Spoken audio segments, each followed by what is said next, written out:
인사할 시간도 없습니다. 안될과학의 레알 짧은 과학, 긴급과학의 궤도입니다. 이번 영상은 통계청과 함께 마련하였습니다. 오늘날 우리는 데이터의 시대에 살고 있다고 해도 과언이 아닌데요. 미국의 IT 자문기관 가트너는 데이터의 특성을 3V로 말했죠. Variety, Velocity, Volume. 더 다양하고 큰 범위의 데이터를 더 빠르게 수집하게 된 것을 가리키는 말이죠. 여기에 Value, 데이터 가치의 중요성을 강조하며 4V라 말하기도 하죠. 이처럼 쏟아지는 데이터의 홍수 속에서 이 Value를 찾게 도와주는 것이 바로 통계입니다. 그리고 통계는 과학의 발달에도 큰 영향을 미쳤는데요. 과연 통계가 과학에 어떤 영향을 끼쳤을지 그 비하인드 스토리를 함께 알아보시죠.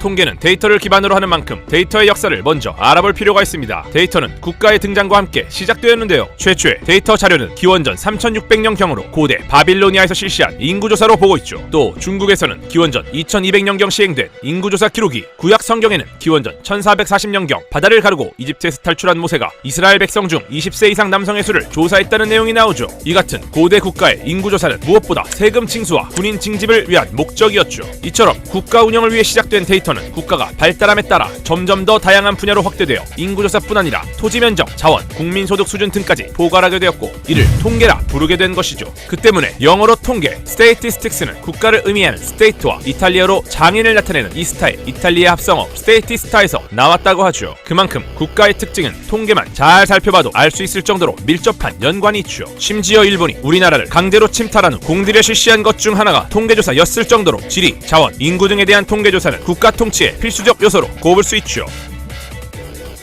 이 같은 국가 통계는 무역 항로 및 식민지 개척이 시작되던 대항해 시대 16세기부터 본격적으로 발달하기 시작했습니다. 통치해야 하는 국가의 영역이 넓어지면서 국가 통계가 점점 더 중요해지기 시작했기 때문이죠. 그리고 당시 해외 무역의 중심지인 영국은 수많은 배가 드나들면서 호황을 누렸지만 동시에 물 건너 전파되는 전염병에 취약할 수밖에 없었는데요. 심지어 유럽 전역에 패스트가 창궐하던 시기였던 만큼 매년 사망자가 늘어나 각 교회에서 사망표를 발표할 정도였습니다. 이때 존 그랜트는 각 교회에서 발행하던 23년 동안의 사망표를 수집하고 정리해 사망표에 관한 자연적 현상과 정치적 고찰이라는 책을 발표합니다. 이 책은 영국의 인구 규모, 남성 여성의 출생률과 사망률, 특정 질병의 증가와 확산에 대한 추정 등을 담고 있는데요. 방대한 자료를 통해 인간의 삶과 죽음에 관한 어떤 법칙성을 발견하고자 한 것이죠. 그의 노력은 단순히 데이터의 나열이 아닌 통계적 추론을 시도하였기에 최초의 인구 통계학적 접근으로 인정받고 있습니다. 그리고 헨리 해성의 주기를 계산한 걸로 알려진 에드먼드 헨리는 사람의 생명 주기를 계산한 걸로도 역시 유명한데요. 헨리는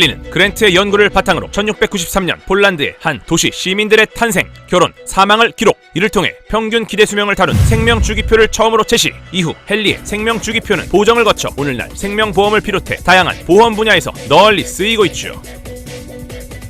그리고 당시 과학계에도 새로운 바람이 불기 시작했죠. 17세기 철학자이자 과학자인 프랜시스 베이컨은 귀납적 방법을 새로운 과학적 방법으로 제시했는데요. 자연을 관찰하고 그 법칙을 이해하는 데에 있어 다양한 실험 사례를 모으고 그 사례를 분석해 자연 법칙을 찾자고 한 것이죠. 지금 우리가 보기엔 너무나도 당연한 이야기 같지만 베이컨이 살던 라떼볼라떼 시절 중세 유럽의 과학은 좀 달랐죠. 그는 과학 실험에 있어 편견과 선입견으로 결론을 내려버리는 과학계와 여기에 종교까지 섞여 들어오다 보니 관찰을 통한 실증보단 결론에서 출발하는 과학을 보며 지금의 과학은 타락해버렸다는 결론에 도달 때문에 귀납적 방법을 제시하며 과학계의 변화를 꾀했고, 때마침 막 성장하기 시작한 통계와 과학이 만나면서 함께 성장하게 되었죠. 대표적으로 천문학 분야에서의 통계적 분석의 적용입니다. 천문 관측에서 수집된 자료 분석에 있어 오차를 어떻게 최소화할 것인가라는 고민에 과학자들이 골머리를 앓았기 때문인데요. 당대 과학자들의 해결 노력의 성과 중 하나가 확률적 계산을 과학에 접목한 수리 통계학의 발달이죠. 그 대표 과학자로 지구는 돈다고 말했다가 종교 재판을 받은 갈릴레오 갈릴레이를 꼽을 수 있습니다.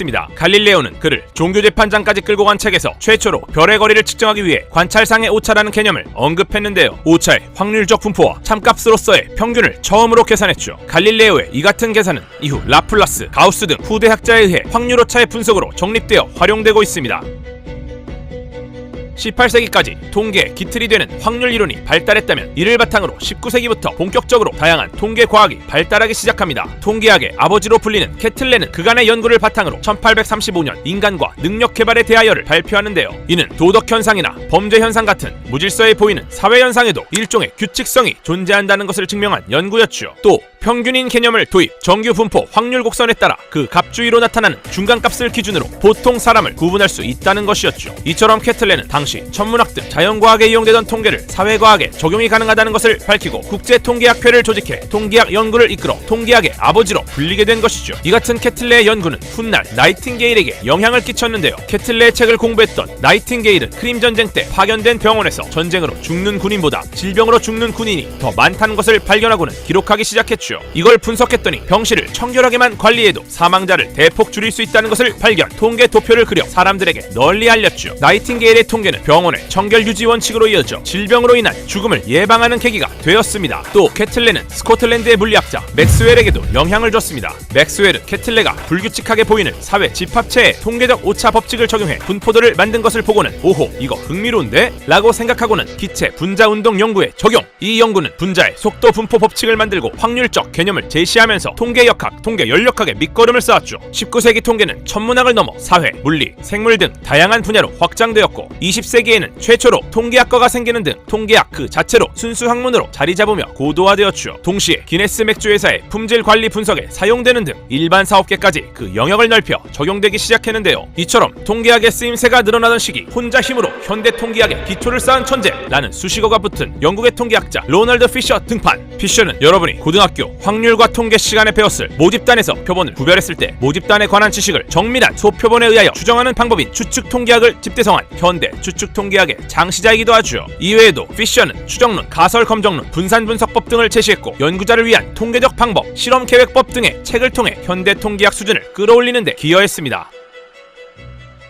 과학과 함께 성장해온 통계는 오늘날 우리 삶과 밀접한 거의 모든 분야에서 쓰이고 있다고 할 수도 있을 정도로 다양한 곳에서 활용되고 있는데요. 2022년 12월 전세계 축구 팬들을 열광하게 했던 월드컵의 승률부터 우리를 그토록 애타게 했던 16강 경우의 수별 확률 분석, 유튜브 구독자의 연령, 성별, 지역 등의 통계, 심지어 동네 헬스장에서 우리들을 한 번씩 좌절시키는 인바디 측정에서까지도 통계가 활용되고 있죠. 이 같은 통계는 우리에게 재밌는 정보부터 필수적인 정보를 제공함으로써 앞날을 대비하는 데 도움을 주기 때문에 그 중요도가 높습니다. 우리나라에서는 국민 전체의 사회, 경제와 관련해 변화를 진단하고 과학적 국정 운영과 합리적 의사결정에 도움을 주기 위해 통계청이 중심이 되어 국가 통계를 작성, 공표하고 있는데요. 이 같은 국가 통계는 통계법에 따라 정확성, 시의성, 일관성 및 중립성을 확보할 수 있도록 과학적인 방법으로 작성되고 있습니다. 이러한 과학적인 방법에 따른 통계 작성은 우리나라 통계청이 전 세계적으로 인정받은 부분이기도 한데요. 코로나19 팬데믹 속에서도 신속하게 통계를 작성하고 발표할 수 있는 능력을 입증하며 어느 선진국보다 뛰어나다는 것을 증명했죠. 또 국가 통계 자료를 단순히 배포하는 것을 넘어 국가 통계 포털, 통계 지리 정보 서비스 등 시각화에 기반한 다양한 통계 정보 서비스를 제공하고 있는데요. 국민 누구나 통계 데이터를 쉽게 이해하고 활용할 수 있도록 하기 위해서죠. 통계청의 이 같은 노력은 정부와 기관, 기업, 국민들이 더 나은 내일을 준비하는 데 도움이 되고자 하는 것이죠. 영국의 통계학자 칼 피어스는 통계학은 과학의 문법이다라고 말했습니다. 두 학문 모두 방대한 데이터 속에서 우리가 미처 몰랐던 진실을 발견하기 위해 탐구하는 학문이기에 함께 발전해온 것이 아닐까요? 지금까지 통계청과 함께한 긴급과학의 궤도였습니다. 보시고 재미있으셨다면 구독 그리고 좋아요 부탁드리겠습니다.